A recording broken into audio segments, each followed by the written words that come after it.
A lot of villains and heroes from the Golden Age were just stupid or did really stupid things. But then there's villains from the Golden Age that are equal parts what the fuck and just absolutely fucking terrifying. This video, I want to talk about the Balloon Maker, a villain with a stupid name, but horrifying practices.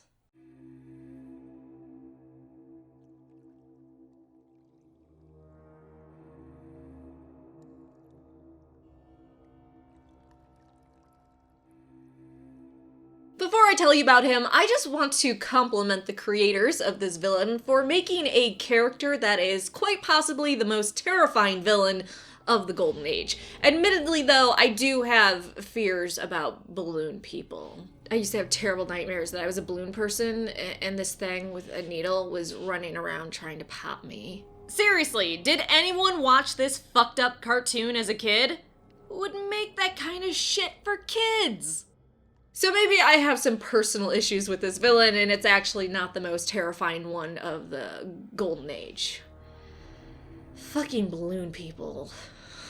Okay, so for me to help you understand why this villain was so terrifying, let me start at the beginning. Hank Gallo, simply described as a white man, went to a dark, wild, savage, mysterious jungle of Africa to search for a formula that the natives possessed. A secret from a tribe that stretches skin to extreme degrees. For an example, an ordinary pig turns into a stretched out rug when this substance is used. However, when he goes to the tribe, the leader won't give him the secret, so instead, he steals the jar of fluid, which, for whatever reason, despite this tribe barely speaking English, and actually barely even seeming to understand English, they write clear English on the jar. In fact, they write in perfect English, skin stretching fluid. I know it's a comic, and I'm really trying not to call BS because a lot more ridiculous things were printed in the Golden Age, but really?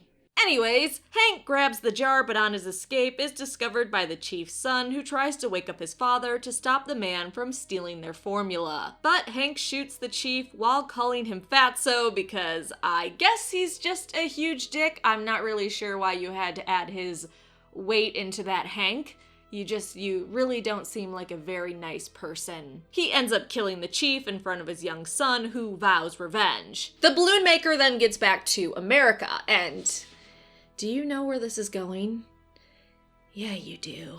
At a carnival, he tricks some freaks, quote unquote, that wasn't my terminology, fucking you social justice warrior assholes, into going to his workshop to pose so he can make dolls and puppets of them.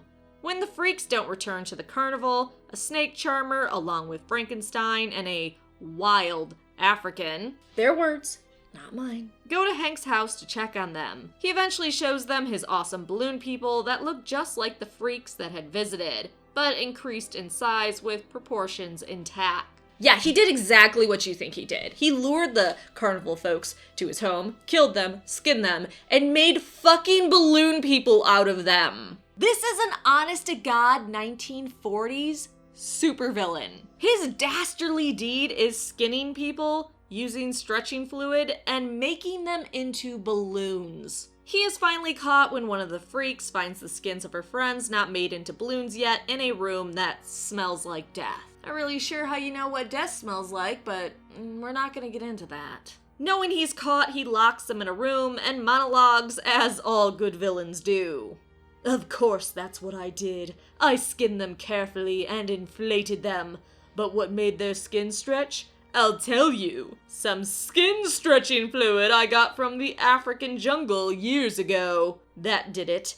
And after I have my lunch, I'm going to add you to my collection, and nobody will ever know. Why did he need to get lunch first?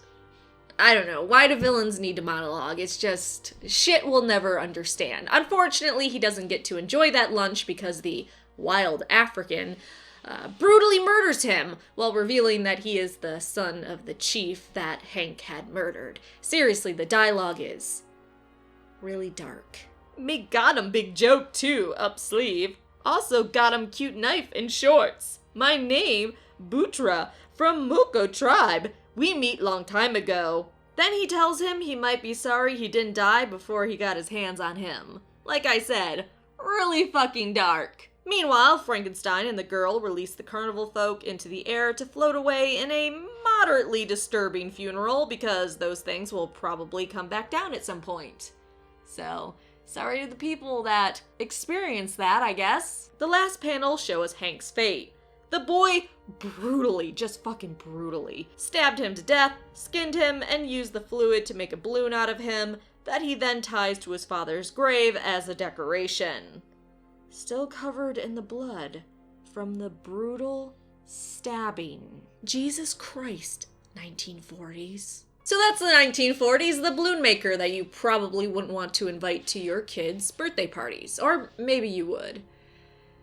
Kids suck. Thanks for letting me share my nightmare fuel with you. Like, subscribe, and come back for more videos.